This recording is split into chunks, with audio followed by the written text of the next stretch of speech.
You're listening to Workforce Innovation News, powered by E29.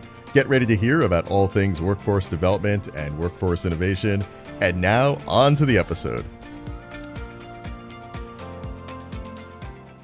Hello, and welcome to WIN, Workforce Innovation News. I am Jamie Korda-Hijawi, the Director for E29. Thank you for joining us. I have a new guest today, Teresa Metzger. She joins us from the Regional Office of Education 11 in Charleston. She is the McKinney-Vento Liason for the ROE. Do you know what that is? Because I don't know what that is. And that is what Teresa is going to talk to us about today. So thank you so much for joining me, Teresa. I appreciate it. You're welcome. I'm so glad to be here. Awesome. So give me a little bit of background about yourself, who you are, what you've done, how you've ended up here, and then we'll get into what is the McKinney-Vento Act and what's your job as the liaison. I started out as a teacher, and through a series of teaching in the classroom, having kids, subbing, 6 years ago, I got a job at the ROE, Regional Office of Education in Charleston, and I was an attendance specialist. So I worked with students and administrators and secretaries and families to help them get to school and have better attendance. And then that evolved a couple of years ago into this job now, the McKinney-Vento Homeless Liaison for ROE 11, which, if you don't know, ROE 11 is 7 counties: Clark, Coles, Cumberland, Douglas, Edgar, Moultrie, Shelby. Those are the 7 counties of ROE 11. And then I'm the area liaison in the eastern part of Illinois, which is all the way up to Iroquois, Kankakee, Bloomington, Danville, Champaign-Urbana, Decatur, and then ROE 11. So oh, wow. I help them as well. They each have a regional liaison in those in those areas I just mentioned. And then I help them as questions come up. And trust me, I don't know everything, and I have good resources to check. I think that's about how we all go about our business these days. We don't know everything, but we probably know someone who might know that, and we know how to connect. Exactly, yes. So awesome. So McKinney-Vento Act, that is for students who are facing homelessness. And I know McKinney-Vento has a specific definition of homelessness, and it might be a little bit different than what our listeners might know. So can you go into a little bit of what the act is? What's the definition of facing homelessness? Well, McKinney-Vento itself, it's the last name of 2 different representatives in Congress. They were 2 different representatives that championed this idea. They got this off the ground. So last name McKinney, last name Vento. And so much of it is gray. And so therefore, that's where a lot of these, you have to ask a lot of questions and find out information. But what we generally ask for is their dwelling fixed, adequate, and regular? I like to think of that as FAR, F-A-R, fixed, adequate, regular. Fixed would be, are they in a tent? Adequate, is their home fixed with running water and heat? And is it fit to house all the people that are there? And regular, are they in and out? Are you here a week and then here a month and then maybe back to the original place? And do you have a key? Are you participating in groceries or rent? That would be a regular type of question to ask. So that is just a very general, broad part of the definition that we go by. Okay, because I do think that there's still a lot of typical thinking, or just, when we think of homelessness, we think of the people on the corners and the tents on Skid Row in those big cities. We don't think that there's homelessness, especially in the ROE 11 area, because we're rural and we don't have major cities where we see pop-up tents, people sleeping under bridges. But we do have people who are facing homelessness by what you just described, that lack of stability, the not really having all the right utilities available to them, bouncing around, couch surfing, staying with family member that might kick them out in the next 2 weeks when the money dries up or something to that effect. So while we are very fortunate as a region to not have a tremendous homelessness population, if you really think about it in the terms of McKinney-Vento, there are a lot. So how you work with the students, how do you find out about them being possibly facing homelessness?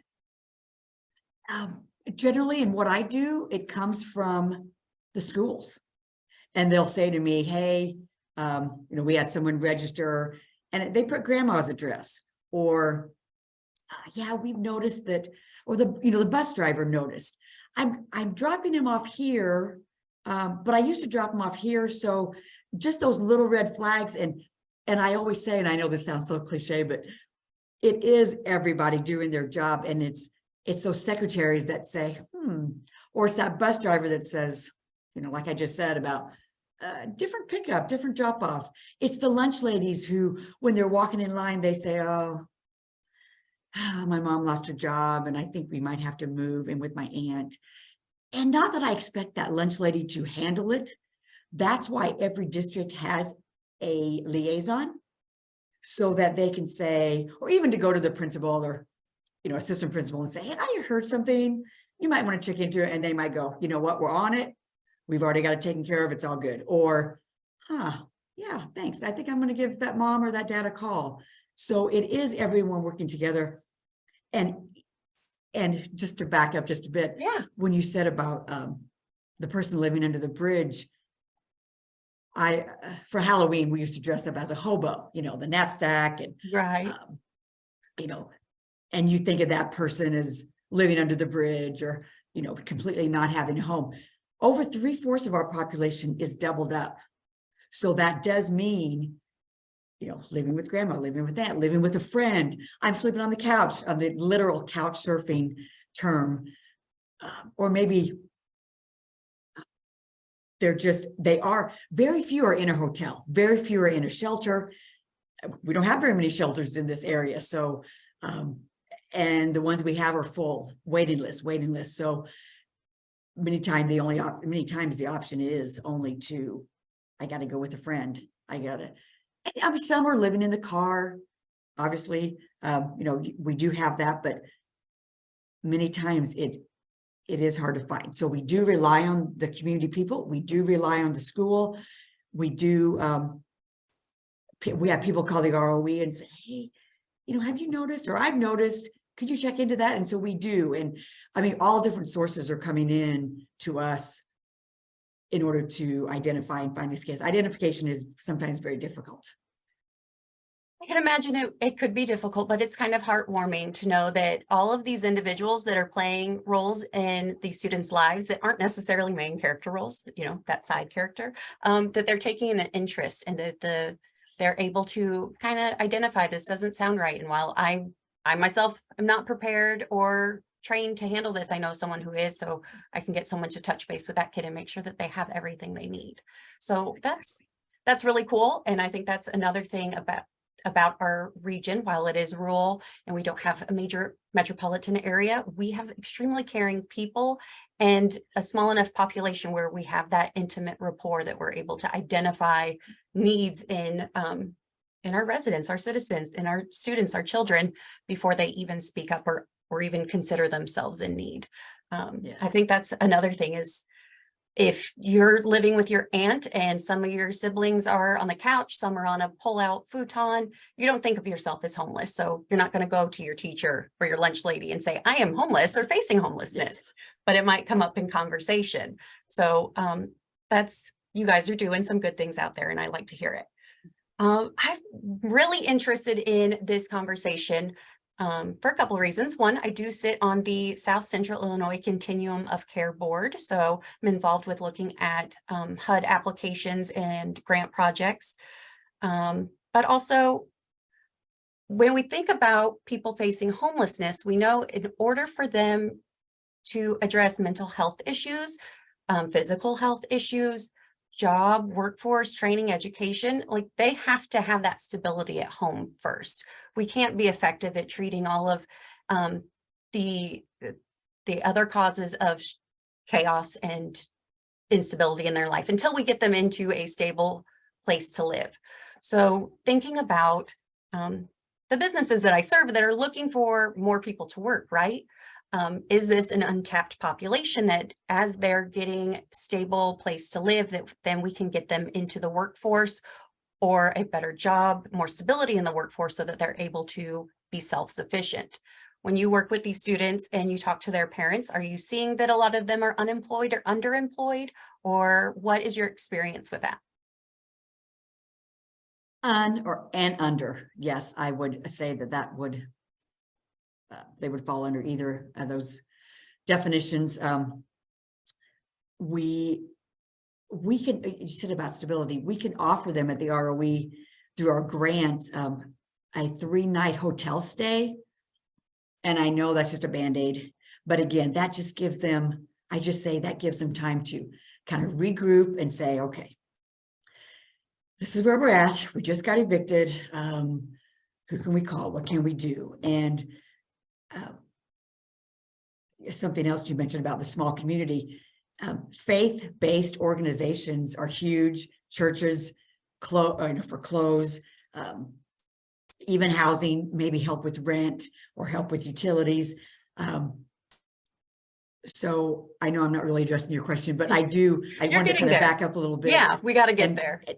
And say how, what I see as I talk to these families. So honestly, we at McKinney-Vento, we don't do a whole lot with jobs, but I mean, we know that the stability that we're offering or that we're trying to see as our end goal is huge in their job search and huge in their stability to say, okay, my family's set. I'm now going to start looking for a job. But we're not quite done yet with the getting all this worked out in the past, but I now can feel like I can more effectively look for a job or in a place to, apply and things like that. And we know there's so many jobs out there, more so maybe than ever. We do want them employed, and we do know that's a huge part of future stability and to maintain that housing or to get the housing that they seek. Okay, so now I'm seeing the pathway now. So McKinney-Vento, to me, it seems like you're kind of a starting point. There's been some red flags raised. There's students that may need some additional assistance. You're able to swoop in to assess the situation, see what the student's really facing and how you can best help and at least get them some temporary stability while they figure out next steps. So from there, once you get them hotel, I think it's through voucher system or something like that. Once you get them into a location, what resources do you work with and connect them with? And like, where does your role kind of start to phase out and then they work with other agencies? I belong to the Southern Illinois Continuum of Care as well. And so it's through those types of organizations, people that I meet with. There's a community collaborative that we just met yesterday, and there's just so many people. So I am like that resource that says, okay, hey, you need a bed, let's call them. Hey, do you need help with utilities paid this month? Okay, let's call them. Do you need clothes and supplies? That's one of the basic ones. Yes, we can do that. Catholic Charities. One thing that the ROE through our grants cannot do is food. Oh, okay, all right. problem. Let's hook up with food banks. Let's see what we can do with the Backpack Kids program when they get to school. Of course, supplies. I feel like school supplies are so well covered by school these days. And if they get a new student, here's a backpack full of supplies. Let me know what else you need. So, but we can help with that as well. We can help with tutoring after school. So not the tutoring itself, but like the teacher stipends. McKinney-Vento can pay for that because Okay. with them moving around, they've got pockets of holes. They've got months, maybe, or maybe not months, even days of missing, and I didn't get re-enrolled, or we've just been on the go. I just haven't, been able to go to school. I know school is not their priority when housing is at the top of their list. I understand that. So that's something else we can do. FAFSA is huge as the student financial help for colleges. And now each college has their own liaison. So like me, but when they get to college, if they need help, if they need assistance, Lakeland has one, and Eastern has one, and Illinois is, every college and university should have their own liaison now, which is so great for the older kids, for the students who, made it through high school and now they're on to college. So I know how it sounds, but it is everyone working together, and it is a community effort, a town effort, a region effort. And I know about this one. Let me hook you up with this person. And I just learned about somebody who can help with gas cards. Great, let me hook you. All that, it just goes on, and the community resources are huge. And that's what I try to do, is as well as the money that we can give ourselves through the regional office, hooking them up with people who maybe we can't help with that specific resource. I love it, because what you're talking about, I know to you, it might sound weird or thinking people aren't going to quite understand it, but I am the person that understands that, because as the Workforce Development Board Director, we're the convener of all these partners in the workforce. So that includes McKinney-Vento, that includes the continuum of care. Everyone who has a stake in a strong workforce, because a strong workforce is a good economy, is high quality of life, right? So everyone is a stakeholder. It's our job to bring them together, and then to offer this net of support to people who are experiencing obstacles and barriers to success. So what you're describing to me sounds like you are my counterpart just in the McKinney-Vento world. You are a convener, your starting point, or the center of a spider web, if you will, to make these connections and to create this web of support for those students who are facing those obstacles and barriers, and to do everything that you can to not let them fall through the cracks. And we know all of our systems, none of them are perfect. There are cracks, but all we can do is get up every day and go to work with this idea that we're going to try to bridge those gaps and close those gaps, and doing that through strong collaboration, working together, and good communication. So in your experience, what has been like or maybe even just in a perfect world, what would you like to see to make sure that referral systems and communication across agencies and services would be more robust for our residents and citizens in the area?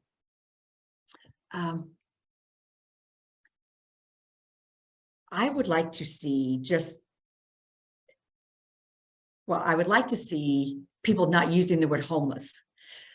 And I know I probably do, and I still catch myself. But when you say homeless to a mom who's living with grandma, they're like, I'm not homeless. I have a roof over my head. I go there every night, my kids and I. So when you say McKinney-Vento, at least they can say, what, never heard of it. And then that opens the door to, okay, well, let me explain what that is. Let me explain how we can help. So I would love for that to be put on the back burner. And I would also just love the identification in a perfect world of people going, even in schools, saying, well, no, they are not homeless, because I know they go home every night and he stays with brother. He stays with brother that, or probably a bad example. He stays with aunt, I'll say again. I know they stay with their aunt. It's fine. They're set.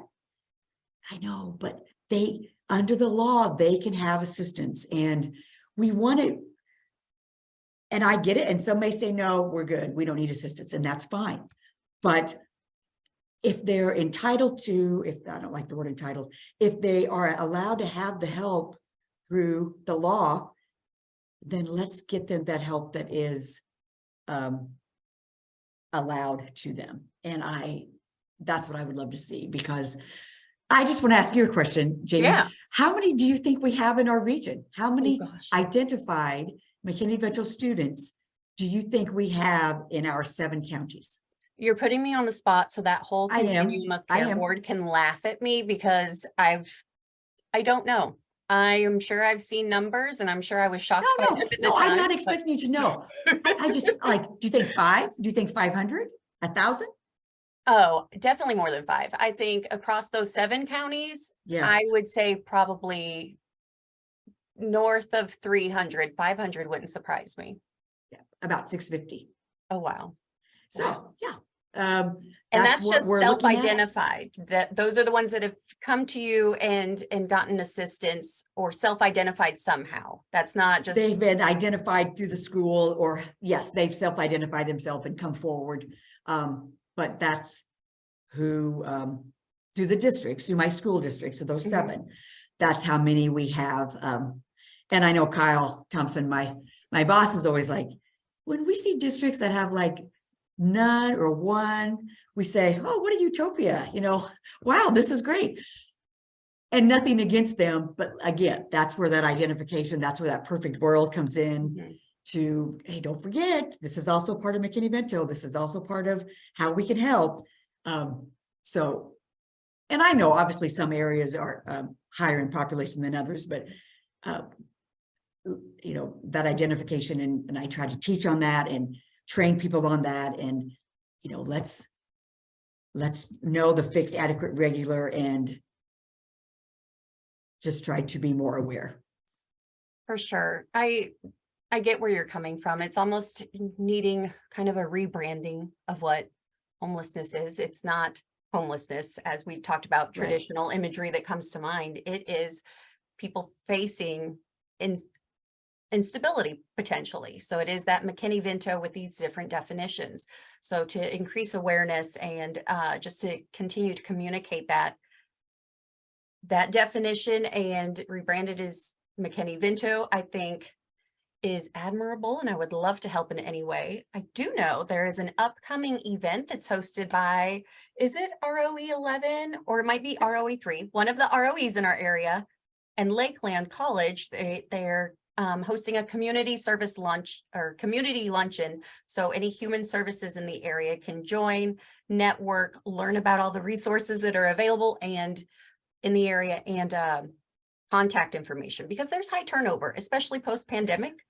Things have changed, new things are out there, new people are out there. So I hope to see you at that event so that you can continue to make those connections and offer that really strong, supportive web of resources for your students. And I appreciate what you're doing, because as you identify these students and their families by proxy, you're helping out the entire family. That is getting them into a position to work towards self-sufficiency. And that is something that our WIOA Title I services with CEFS can help out with. That is our title partners with Illinois Department of Employment Security. We all offer wraparound services to help exactly the population of people that you're talking about. So I am very grateful to have you in the area and for all the work that you're doing to help our residents be successful. And same with you. I mean, the collaboration that is required and that has to take place in order for this to be a success it's humbling that I can be a small part of that. I think I love it. Me too. I wake up some days like, oh wow, this is a big job. Why did they put me in this job? Yeah, There's so many partners, so many people, we got to get them all together. But we're coming from a good place, and I see a ton of great things happening in the area. So we are almost at time. So is there any last message that you want our listeners to hear? Anything coming up that you want to share? I think I'm good. I guess there is one thing. Our church, and you don't know which church that is, but the Immaculate Conception Church in Mattoon has what's they call now the St. Mary House. Okay. And it can hold, it's brand new built, and it's 3 families, mothers, and their kids. And I just love it that two of the families that are in there now, I helped get them there. So through my connections, and it's obviously my church, so I have kind of a closer connection, but yeah, it just makes me so happy. And the priest will say, "Hey, Teresa, we've got an opening." And I'm like, "Okay, I'll see what I can do." But so anyway, that's just another place for people to go. And like I said, the Haven's full, they turn people away. This only holds 3 families, and but still, it's a great resource. And again, get them on their feet, get them a job, and get them more stable before they go out on their own. Awesome. Well, it's good to know St. Mary's is here, but I think we still are facing a housing crisis just in general. We have bigger families. We don't have enough housing for them. We don't have enough affordable housing and at the size that they need. Even me moving to the area, looking for a 3-bedroom apartment was hard. There weren't a whole lot of options. And then as my family grew and we wanted more space, it was even more expensive and even harder to find. So there's still some work to be done as far as housing goes across the board. So I might be reaching out to you again as I explore that realm of workforce support too. So Great. now that you've done a podcast with me, you are a podcast pro, and I will invite you back sometime, and you have no choice but to join in again. You agree to one, you agree to them all. Yikes. No, it's fine. Thank you. All right. Well, thank you so much, Teresa. I appreciate you being here. And thank you to all of our listeners. If you have any questions or need to reach out to your local McKinney-Vento Liaison, check out your regional office of education, or just contact Teresa. It sounds like she covers almost half the state. She'll be able to point you in the right direction. Yes, I can. Yes. Awesome. Thank you so much, Jamie. I'm so glad to tell about McKinney-Vento. Thank you. Bye, guys. You've been listening to Workforce Innovation News powered by LWIA 23. Don't forget to subscribe to the podcast on Apple Podcasts, Google Podcasts, or wherever you listen to podcasts. To learn more about LWIA 23, visit lwa23.net.